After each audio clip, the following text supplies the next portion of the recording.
Do you think she could have been saved? I do.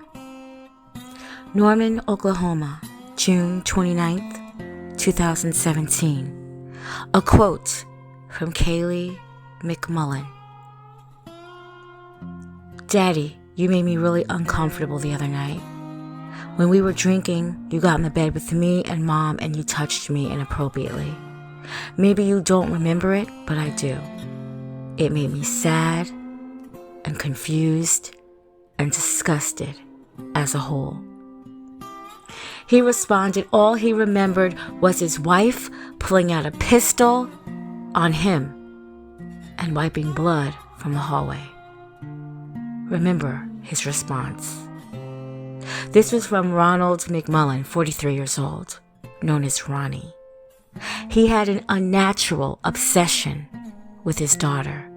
It dates back years ago. But the older she got and the more she looked like a young woman, the more she was able to run her life according to how she wanted to, he thought she had become defiant. His twisted, sick, dark obsession had worsened for her. It had now got to the point where he resented her. Kailee was now 22 years old. She didn't want to spend time with him. He was very jealous knowing she was out dating guys her age and living her life and just trying to stay clear away from him. Kailee reached out to her friends and told them about her father's physical, sexual, mental, and emotional abuse and his controlling ways that he had towards her. She knew life was not supposed to be like this. Did she confide in her mother? Was her mother one of those women who swept everything under the rug? Or one who pretended it wasn't happening? Or even worse, felt like she was in competition with her own child? There are allegations as far back as 2007, when Kailee was 14 years old, against her father's sexual abuse. But there weren't any charges filed against him. Oh, but those texts read like an insecure, troubled, controlling boyfriend. McMullen wanted to know where she was at all times. He even thought that she was lying to him. He consistently and purposely texted her while she was out on dates. He was that jealous. He even threatened to drive around, find her, and bring her home. His obsession was getting the best of him. His behavior was out of control. Kailee was not protected. It was a secret that was supposed to stay inside the home. As long as it stayed inside the home, it wasn't real. We pretend. Kailee's mother only said her daughter was not following the household rules, so Kailee went to live with her grandparents that stayed right behind her parents. I guess this was the only option she had. I'm not sure if these were the paternal or maternal grandparents, but did they know? Did they know that their granddaughter was being abused in all types of ways by her father? It seemed that Kailee was back and forth a few times between the residents. That was the only option she had. On a few occasions of misguided parenting, McMullen would make his daughter smoke cigarette after cigarette after cigarette until she had got sick and thrown up.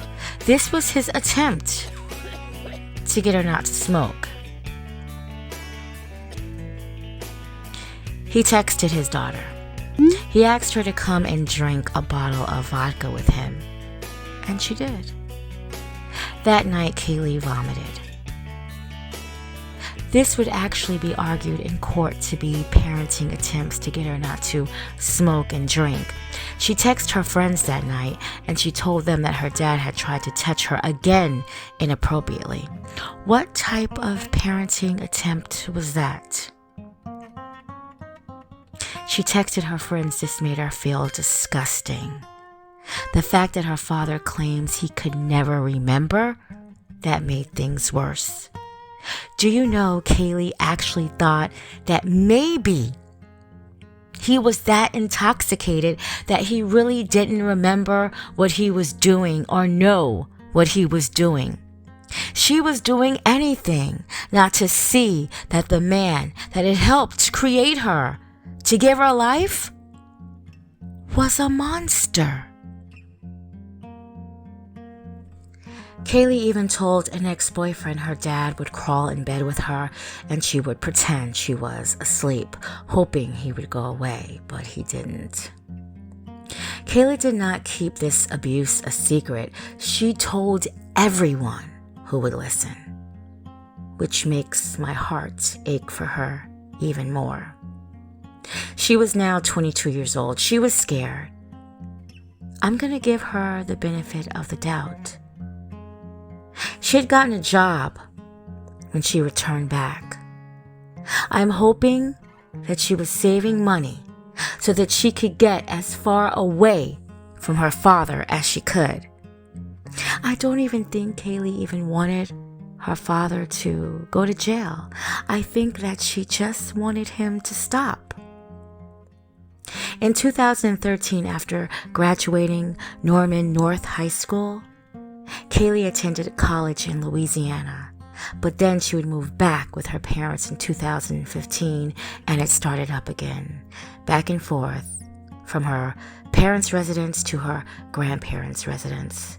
Karen said that this was a mutual agreement that Kailee would go and live with the grandparents, since Kailee didn't want to follow the rules, but he was still tracking her and demanding to know who and where and what she was doing. She texted, quote, I don't live with you, and I don't have to tell you everywhere I go and what I do. You are wearing me out with your stalking and your nosiness, end quote. He replied, I'm a fact finder. That's what he said. I'm a fact finder. A father in his 40s abusing his adult daughter refers to himself as a fact finder. On June 29th, 2017, around 1 a.m., she came in after a night from a date, and she was pretty happy. She said that the date had gone very well. Now, these were the accounts by her father, Ronnie McMullen. They drank. I suppose this was her idea too, right? To drink again with him? Now, she had already had a DUI 1 week prior to this day. And she even stated with her friends she was happy that her parents were supportive about this DUI. Kailee and her dad had discussed why she was so happy about our date. He says that they listened to music, and he went to the bathroom, and when he came out, Kailee was playing with his Winchester .357 Magnum revolver.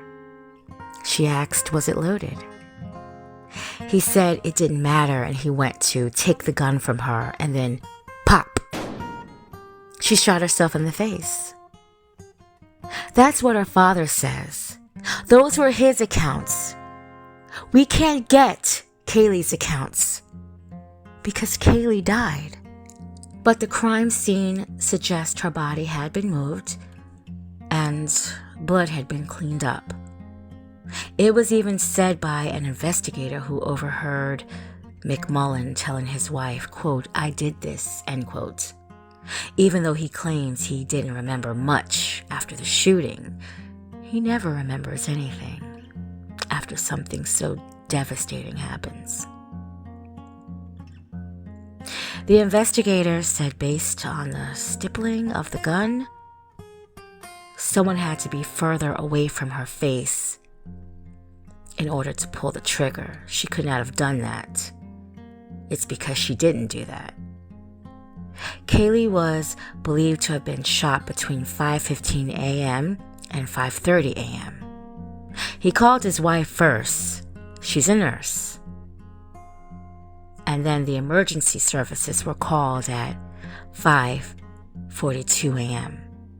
Based on that detective that said what he had overheard, McMullen said he didn't shoot his daughter. While being arrested and in court, he didn't shoot his daughter. During his trial, several of Kailee's friends would testify on her behalf. All of them stated that Kailee and her father had a rocky relationship, to say the least. They brought up an incident in 2017, April of 2017, where McMullen slapped his daughter so hard that her nose bled.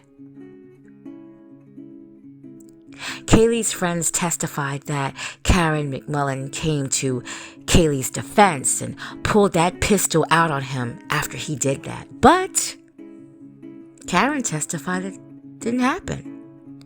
She didn't understand why Kailee's friends had said that, because it didn't happen. If that did happen, I guess she's trying to save her husband's freedom. And if that didn't happen, maybe that was Kailee's wish. Maybe she hoped her mother would have done something like that. Karen even said that they had a generally good relationship. I say, yeah, when he wasn't abusing her or trying to get her intoxicated to take advantage of her, yeah, it was generally good. McMullen, he would always threaten to drink himself to death when he's confronted with sexual abuse allegations against his daughter.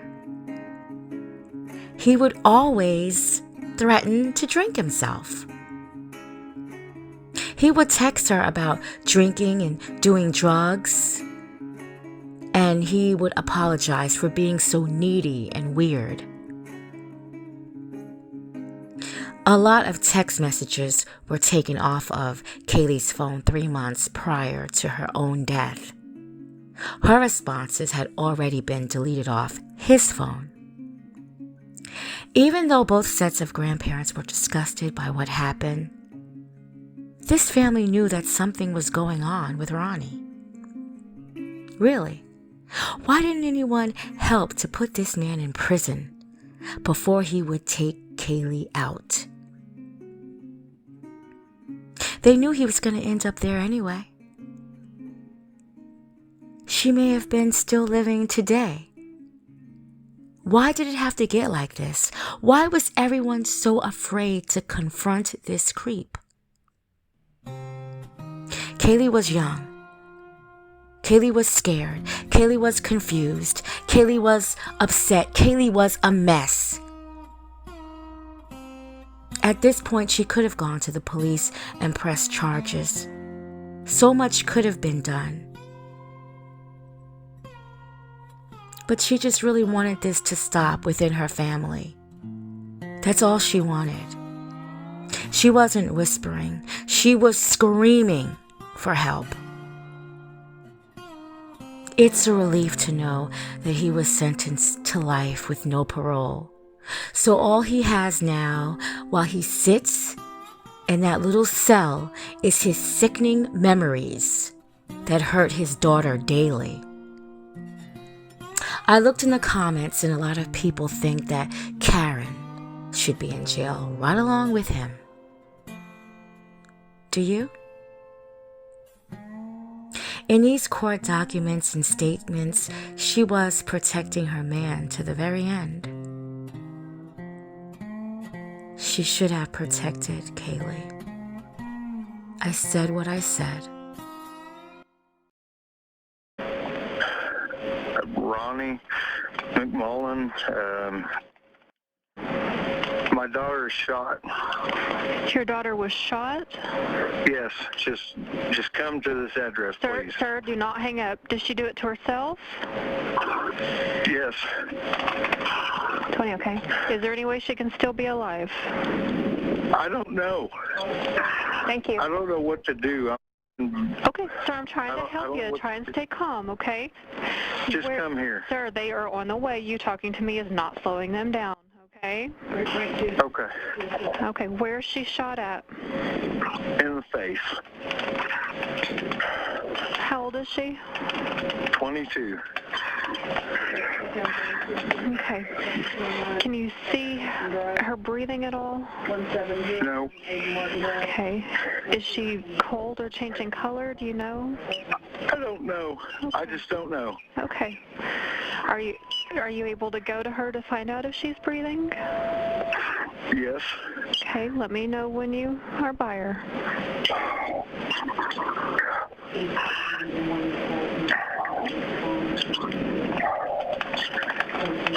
I'm by her. Okay. Do you see or feel any breathing? She is not breathing. Okay. Did you hear a shot? Yes. Okay, so this just happened? Yes. Okay. Do you want us to try CPR? I guess, yeah. Okay. Is she flat on the ground? Yes. Okay. Again, there is help on the way to help you, okay? Okay. I want you to lay her flat on her back, on the ground. She's on her back. Okay. Again, I moved her from where she was into the living room. Okay. I want you to place your hand on her forehead, your other hand under her neck, and tilt the head back. Okay. Put your ear next to her mouth. Can you feel or hear any breathing? She's gone. I'm telling you, she's gone. Okay. She's not breathing. Okay, so you don't think we should try CPR? I don't know. I'm pushing on her chest. I'm just telling you, she's gone. Okay. Do you know how to do CPR? Kind of. I don't know what to do. Okay. Again, they are on the way to help you, okay? I don't know what to do. I think she's gone. What do you know what kind of gun it was, sir? It's a pistol. Do you know what caliber? 38, 357. 38 pistol. Okay. I want you to pump her chest hard and fast, at least twice per second, 2 inches deep. Okay. I'm doing it. Okay, let the chest come all the way up between pumps. You're going to do this 600 times or until the fire department's there to take over for you, okay? Okay. Are you able to get that, Miave?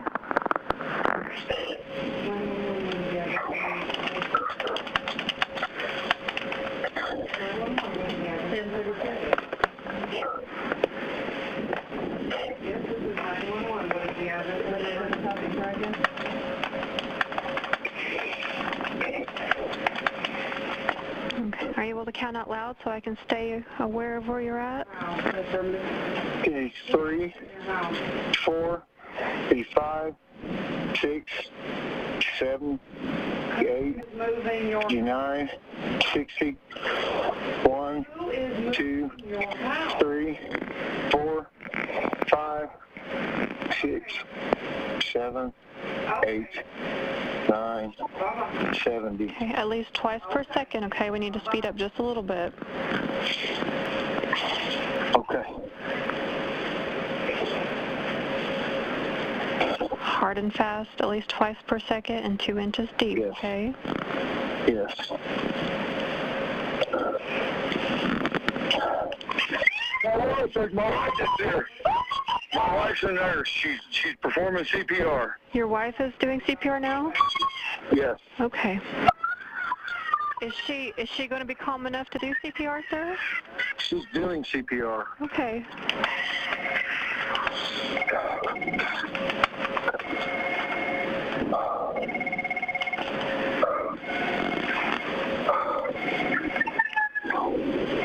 Okay.